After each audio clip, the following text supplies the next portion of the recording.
Today we are going to discuss what procrastination is.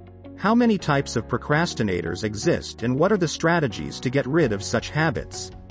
I hope you all are doing great and exploring your aims. To know more about procrastination, please stay connected with me till the end of this video. Before going into psychology in depth, let's discuss what is procrastination. Procrastination is a habit of delaying the essential work for something unimportant, pleasure-inducible, and entertaining. Laziness is utterly different terminology, and we can't compare procrastination with laziness. If we talk about laziness, it's the unwillingness to do some task or work.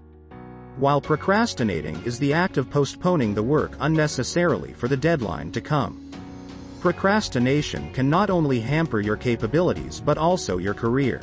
If we take the example of procrastination, it might include the students, people who do jobs, etc. If a student has a week to finish his assignment but keeps postponing it until the deadline comes, even though they could have worked on it earlier, such students procrastinate. According to psychology, procrastination is your enemy if you want to be successful in your life. As per the clinical psychologist from the Boston University's Center for Anxiety, Dr. Ellen Hendrickson, there are usually three types of procrastinators. 1.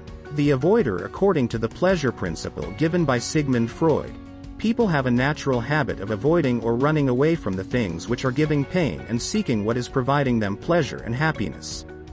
The avoiders usually postpone the work because they might be the cause of their sadness, anxiety, or boredom. But this strategy may create conflicts between the brain and work. According to Hendrickson, this strategy isn't always successful. Such procrastinators might feel negative emotions such as stress, anxiety, and fear of having to complete the postponed work or job in a much shorter time. You come under the category of avoiders if you postpone the undesirable and important tasks far out in the calendar and even try to convince others that you don't have the time for such agendas. You hide the items or files related to your jobs or assignments in specific folders where you can't generally visualize them. You get anxious when someone talks about particular things or jobs you avoid. You make excuses for not doing the work on time. You make bundles of the to-do list to satisfy yourself and prioritize your works accordingly. You have an issue with making a solid, concrete plan, as it may make the completion feasible and accessible.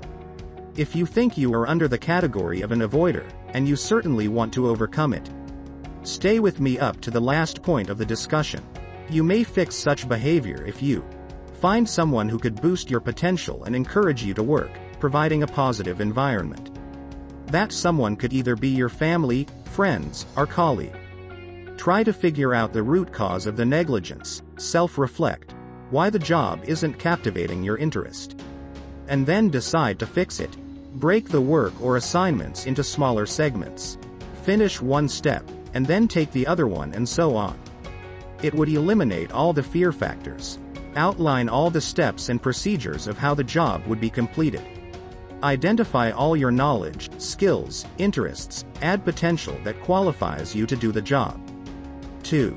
The pleasure seeker. The pleasure seekers are the one who usually doesn't do or initiate the work until they feel like doing it.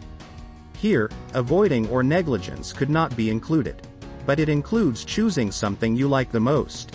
As per Hendrickson, this could be a significant drawback for your health and career because it could lead others to get frustrated and pick up your slack. It could influence a negative reputation about you as a slacker. You are a pleasure seeker if you do a specific job and enjoy it initially but get bored of it later. You become impatient and switch off from work.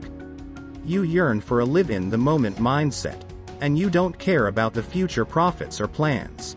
You often deviate from specific points while having a conversation to those points you are enthusiastic about. Regularly drop out the ideas and run after some alternatives. They are incapable and described as lazy and inconsiderate by others. If you think you come under the category of a pleasure seeker and want to fix it, stay connected with me till the end of the discussion. You can improve this behavior by following specific points. Beyond running after what is pleasurable, you seek what is benefiting and beneficial for your job. Take regular breaks at a fixed time interval. If you are doing a job, you can switch to doing some work of your interest to prevent getting mentally tortured. Be honest that if you delay the work now, it could be a burden later. So, please focus on the pleasure you would get after getting it off your head. Appreciate yourself each time you finish the job. It would help you to encourage your mind to continue further. Find a specific location or tools you enjoy working with or around it. 3. The optimist. The optimist is the ones who think that they have enough time to complete the work and keep on postponing it until the deadline. As per the research by Jeff Conte, a famous psychologist from San Diego University, optimism is identified as a critical trait among those who are late chronically. The research also reveals that such people underestimate time's power and think that time runs slowly according to their preference and speed. You could be categorized under an optimist if others consider you as an overconfident and delusional individual. You judge your incapability once you fail at your job rather than evaluating the pattern of times where your behavior caused a negative result. You ignore or brush off the warnings about the consequences and deadlines from others. You think that those deadlines would not affect your job or reputation. And so you don't care about it. You rarely create a backup plan in case you fail. You are successful in impressing others initially through your potency to do something great. But later, due to lack of continuity or follow-up, you lack their recommendation and following. If you think you are an optimist and want to fix this behavior, you must follow these points. Be alert and aware of your pacing. Ask others to schedule their inputs rather than creating your assessment. Use time logging and make your records to check where are you spending time more than needed. Mark points or options of no return on the date sheet where inevitable consequences could not avoid. Create an intelligent and concrete plan to prevent those risks. No matter in what kind of procrastination you are categorized into, having the potency to finish the work on time or before the deadline is an unbeatable characteristic one could have. A procrastinator may have different behavioral patterns such as overdoer, avoider, worrier, dreamer, perfectionist, etc. Some people find thrill and enthusiasm doing particular work right before the deadline. A specific chemical called dopamine is released when our brain is working at its peak, providing you with a thrill and pleasure to work faster. Procrastinating behavior must be avoided to be a successful individual. Procrastination and success are the two opposite sides of the same coin, and they can't be either together or parallel. I hope you all have enjoyed the video and understood all the basic points which I covered in it.